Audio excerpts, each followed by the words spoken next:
नेपालको नक्सा यो होइन, किनकि नेपालको नक्सा त यो हो जसलाई नेपालले आज भन्दा कयौं वर्ष अगाडि घुमाइसकेको छ र विश्वमा नेपाल एक यस्तो देश हो जसले आफ्नो जमिन फिर्ता ल्याउनको लागि कुनै पनि कदम चाल्न सकेन र यो कुरा उति धेरै असम्भव पनि छ जति धेरै हामीलाई बोल्न सजिलो छ। सायद यसै कारण इन्डियाले नेपालमा पटक पटक औँला उठाउने प्रयास गरिरहन्छ र बर्दिया, कञ्चनपुर, कैलाली र कोहलपुर पनि ग्रेटर नेपालको नक्सा हराएको जसरी गायब हुनेवाला थिए। तर यो सबै नहुनुमा एउटा कारण पनि छ र अर्को ग्रेटर नेपाल हराउनुको कारण पनि, र यो सबै कुराको थकाइको चौतारी हुने आजको यस भिडियोमा।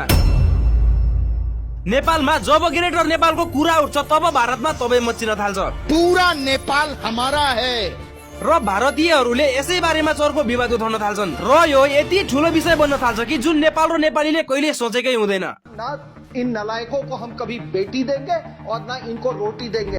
र अर्को कुरा, भारतले नेपाललाई एक त देश नै गन्दैन। विदिशा नेपाल चीन की गोद में बैठकर हमें धमकी दे रहा है। हुन त मानोस् पनि कसरी, नेपाल भारतको एक मुठी पनि छैन। र अर्को कुरा, नेपालले विगतमा घुमाएका भूभागहरू पनि भारतले आफ्नो भएको दाबी गर्छ। तर इतिहास हेर्ने हो भने नेपालले आज भन्दा 209 वर्ष अगाडि ठूलो भूभाग घुमाइसकेको छ, जसलाई अहिले हामी ग्रेटर नेपालको नक्सामा देख्ने गर्छौं। र अझै मजाको कुरा त यो हो कि नेपाल उत्पन्न हुनुभन्दा अगाडि भारत नामको कुनै देश नै थिएन। र बाँकी भाग हेर्नको लागि यो प्लेलिस्टमा जानु होला।